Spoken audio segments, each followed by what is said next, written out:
The sound of paper tearing cut through the silence like a knife. Standing at the edge of her husband's grave, Anna clutched the last photograph she had of their wedding day, her smile, his arm wrapped tightly around her, the proof of a love that had weathered storms. But before she could hold it close, Margaret, her mother-in-law, snatched it from her trembling hands and ripped it down the middle. "He should have never married you," she spat, her voice sharp with venom, her face twisted in hatred that no grief could disguise. Anna's knees buckled, not from the loss she was already drowning in, but from the humiliation of being told she didn't belong, not even in mourning. Family stood frozen, unsure whether to intervene, as the shards of her happiness scattered across the wet ground. And what Margaret did next would leave everyone standing there utterly speechless and furious beyond measure. Before we go deeper, let us know in the comments where you're watching from. We'd love to hear from you, and don't forget to hit that subscribe button so you never miss any of our upcoming videos. Long before the graveyard silence and the tearing of that photograph, Anna's life had been filled with laughter. She met Daniel in a way most people only read about, an accidental brush at a local bookstore where both reached for the same worn copy of a novel. He smiled first, apologizing with the kind of warmth that made Anna feel seen in a world that often tried to ignore her. What began as small conversations over coffee turned into long walks, shared dreams, and eventually, vows spoken under a setting sun. Their wedding was intimate yet unforgettable, a union of two people determined to build a life together, regardless of the whispers that followed them. But for every vow spoken, every dream nurtured, Margaret's disapproval lingered like a storm cloud. She never saw Anna as family, never accepted the woman her son adored, and from the very first day her silence carried the weight of prejudice. Margaret's bitterness was not quiet. It revealed itself in subtle ways that outsiders may have missed, but Anna always felt. At family gatherings, Margaret would slide photographs of Daniel's childhood across the table, smiling as though to remind everyone of who he was before Anna. When Anna entered the room, conversations would falter, eyes would lower, and Margaret's smile would vanish. There were comments disguised as jokes, remarks about how Daniel could have done better, suggestions that Anna didn't fit into their world. Daniel, to his credit, defended his wife each time, his voice steady, but his eyes heavy with pain. He loved Anna without hesitation, but his mother's coldness often left him torn between two women he could never reconcile. For Anna, the message was clear. No matter how much love existed in her marriage, Margaret would never allow her peace. The years of quiet cruelty weighed heavier than Anna ever admitted. She would smile at church functions, hold Daniel's hand at family dinners, and pretend she didn't notice the disapproving glances. But in private, she would cry into his chest, asking him why his love wasn't enough to change his mother's heart. Daniel would reassure her, kiss her forehead, and promise that time would soften Margaret. Yet time only sharpened her resentment. Margaret's disdain for Anna wasn't just about control over her son. It was rooted in prejudice, in an unspoken belief that Anna's skin, her roots, her very presence, made her unworthy. And though Daniel never wavered in his love, he carried the silent guilt of knowing his wife endured rejection because of him. When Daniel died, that fragile balance shattered completely. The one bridge between Anna and Margaret was gone. And with his last breath, the thin veil of tolerance vanished too. At the funeral, Margaret's grief was consumed not by the loss of her son, but by the hatred she still clung to for the woman he had chosen. To her, Daniel's death was not only a tragedy, but also an opportunity, a final chance to erase Anna from the family picture once and for all. And what began at that graveyard with the tearing of a wedding photograph was only the beginning of a cruelty that would escalate far beyond anything Anna could have imagined. In the weeks following Daniel's burial, the weight of loss pressed heavily on Anna, but it was Margaret's deliberate cruelty that deepened her wounds. Invitations to family dinners stopped arriving. Where once Anna sat at the table beside her husband, now Margaret arranged gatherings without her knowledge, presenting them as private memorials for real family. Anna would learn of these dinners only through whispers or social media photos, where her husband's relatives smiled and raised glasses in his memory, while she and her young son were left in silence at home. The exclusion was not accidental. It was a calculated act meant to remind Anna she was no longer welcome. Each omission was another knife, a reminder that though Daniel had chosen her, Margaret still held the power to dictate who belonged and who did not. And to Margaret, Anna's grief didn't make her family, it made her an intruder. The cruelty didn't stop at exclusion. Margaret began speaking in ways that dripped with venom disguised as mourning. At church, when kind-hearted members offered condolences to Anna, Margaret would linger nearby, interrupting with pointed remarks. "Daniel was always so full of life," she'd say loudly. "He deserved a wife who could truly understand him." At first, Anna tried to ignore it, chalking it up to grief. But then came the comments about her son. Margaret, with a cold smile, would pat the child's head and say, "He doesn't look much like Daniel, does he? Maybe the world won't know who his father even was." Those words cut deeper than any silence ever could. Anna's child, innocent and grieving his father, was reduced to nothing more than a reminder of Margaret's prejudice. The congregation exchanged uneasy glances, but few dared to confront Margaret's cruelty. For Anna, it was another humiliation, one that turned even places of comfort into stages of shame. The most devastating blow came during a memorial gathering held weeks after Daniel's passing. Family, friends, and neighbors gathered to share stories of his kindness and legacy. Anna, though hesitant, stood to speak, her voice trembling with emotion as she recalled the way Daniel used to read bedtime stories, his laugh filling their small home, his dreams of building a future that would now never come. As the room grew quiet with respect, Margaret rose suddenly, her voice sharp and scornful. "You speak as if you knew him best," she sneered. "But Daniel belonged to us long before you came along. You'll never be part of this family, Anna. Not now, not ever." Gasps rippled through the crowd, eyes darting between the widow and the mother. Anna's hands shook, her words dying on her lips, as Margaret's attack turned what should have been a tribute into public humiliation. In that moment, grief and prejudice fused into one bitter display that no one present would ever forget. The humiliation should have broken Anna, but it did something Margaret never expected. It steeled her. After weeks of enduring whispers, insults, and deliberate exclusion, Anna walked into the attorney's office for the reading of Daniel's will, her heart pounding. She expected little. Margaret had long hinted that Daniel's estate, modest though it was, would be divided among blood family, leaving Anna with nothing. But as the lawyer unfolded the papers, silence settled over the room. Daniel had left everything to his wife and son, his savings, his home, and his personal belongings. It was written in his own hand, sealed and signed long before his illness took him.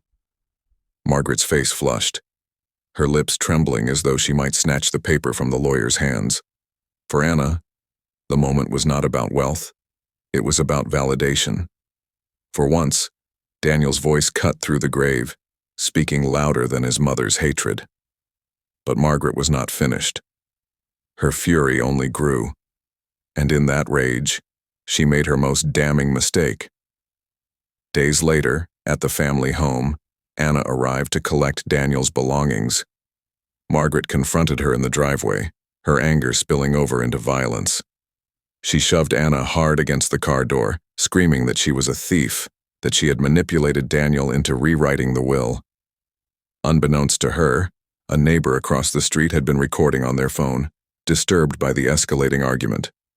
The footage captured not only Margaret's assault, but also her words dripping with prejudice, venomous declarations that Anna and her son didn't belong in this family. Within hours, the video spread among neighbors, then throughout the community, unraveling the carefully composed image Margaret had maintained. The evidence of her cruelty was no longer whispered about, it was undeniable, immortalized on a screen. The fallout was immediate and unforgettable. Friends who once excused Margaret's sharp tongue now turned their backs. Church members who once looked away confronted her with disgust. Those who had stayed silent during Anna's humiliation suddenly found themselves outraged at the proof playing on their phones.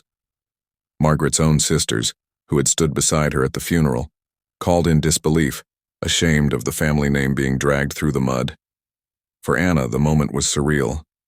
She had not sought revenge, but truth had found its way to the surface, unmasking the cruelty that had haunted her since the day she said, "I do." Standing there watching the tide turn, Anna realized for the first time since Daniel's death that she was not alone anymore. Margaret's power, once so absolute, had begun to crumble under the weight of her own actions. When Margaret tried to erase Anna legally, it backfired in ways she never anticipated.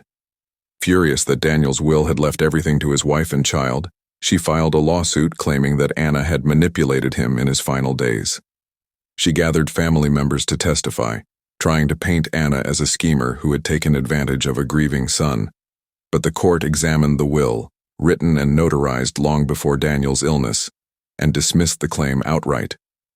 The judge's words were sharp. Anna was the rightful heir, the woman Daniel trusted with everything. Margaret left the courtroom red-faced and humiliated. Her plan to erase Anna legally turned against her. What she thought would be her victory became her most public defeat, proving once and for all that Daniel's love for Anna had been real, undeniable, and protected even beyond the grave. Margaret's attempts to shame Anna publicly also collapsed under the weight of truth. The video of her screaming, shoving, and spewing hatred spread beyond the neighborhood. Soon, it made its way online, shared across community groups, and even covered by a local news outlet. Where Margaret once walked into church with her head held high, she now entered to whispers, glares, and disapproval. Members who once looked away could no longer ignore what they had seen with their own eyes. She became a pariah, her venomous words etched into the memory of everyone who watched. Her reputation, once carefully maintained as a respectable widow, crumbled in the span of days. Anna, the woman she had tried to strip of dignity, became the one receiving compassion and support. Margaret's cruelty had isolated her, while Anna's quiet strength had drawn people closer. In seeking to shame Anna, Margaret had only managed to shame herself. The financial consequences were equally devastating. Margaret had depended heavily on Daniel, even into his adult life. He had provided for her quietly, paying bills she struggled with, and ensuring she never wanted for comfort. With his estate now firmly in Anna's name, those resources vanished. Margaret, who once flaunted control and authority, suddenly faced overdue payments, creditors at her door, and a lifestyle she could no longer afford. She called relatives, demanding help, but many refused to answer. Others reminded her of the video, the cruelty, the embarrassment she had brought upon the family name. The woman who had torn a wedding photograph at her son's grave was now left with past due notices, loneliness, and the bitter taste of her own pride. Anna, meanwhile, managed Daniel's estate carefully, protecting her son's future while honoring the memory of the man she loved. Justice was not loud or vengeful, it was steady, inevitable, and undeniable. Perhaps the greatest punishment, however, was not legal, public, or financial, but deeply personal. Margaret found herself isolated. Those who once excused her words no longer came to visit. Friends avoided her calls. The church pew she once occupied with pride now felt like a place of exile. She sat alone, staring at the empty seat where her son had once joined her. Daniel's love for Anna, the marriage she had despised, now lived on through a child who would grow up knowing the truth, not the poisoned version Margaret tried to force, but the real one. And each time Margaret walked past the boy, her grandson, she was forced to see Daniel's eyes staring back at her, a living reminder that the love she tried to destroy would outlive her bitterness. It was the kind of justice no court could deliver, the kind only life itself could right. Anna stood taller in the weeks that followed, not because the pain of losing Daniel had lessened, but because she refused to let grief and cruelty define her. With the inheritance secured, she moved into the home she and Daniel once dreamed of filling with laughter. The community, once silent in the face of Margaret's prejudice, now gathered around her, Neighbors brought meals, church members extended hands, and even strangers who had seen the video offered words of encouragement. Anna found strength in the small moments: her son's giggle at the breakfast table, the kindness of a passerby, the quiet evenings when she whispered Daniel's name and remembered his promise to love her forever. Margaret, meanwhile, sat in the shadows of her own choices. Her power, her influence, her pride, all had collapsed. The world she had built around exclusion had turned inward, leaving her to sit in loneliness with only bitterness for company. And yet Anna did not use her newfound strength to retaliate. She did not return Margaret's hatred with more hatred. Instead, she chose to live. She focused on raising her son with dignity, teaching him the values of love, respect, and resilience, the very qualities his father embodied. At school, when questions arose about his father, Anna told him stories filled with joy, not bitterness. The child who had once been mocked for not looking enough like Daniel grew to understand that his father's love was in his blood, his smile, his very being. And the community, once hesitant, now rallied around him, reminding Margaret with every embrace, every word of encouragement, that she had lost not only her son but also the respect of everyone who once stood by her. Her justice was quiet, but undeniable. Where Margaret's house grew emptier, Anna's life grew fuller. Birthdays were celebrated, friends gathered, and memories of Daniel were honored without shame. At one community event, a neighbor told Anna, "Daniel would be proud of how you've carried yourself."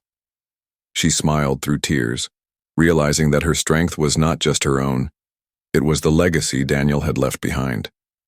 Margaret attended the same event, but instead of whispers of admiration, she heard only pity. People no longer feared her, they pitied her. And for a woman who had once thrived on control and superiority, pity was the deepest cut of all.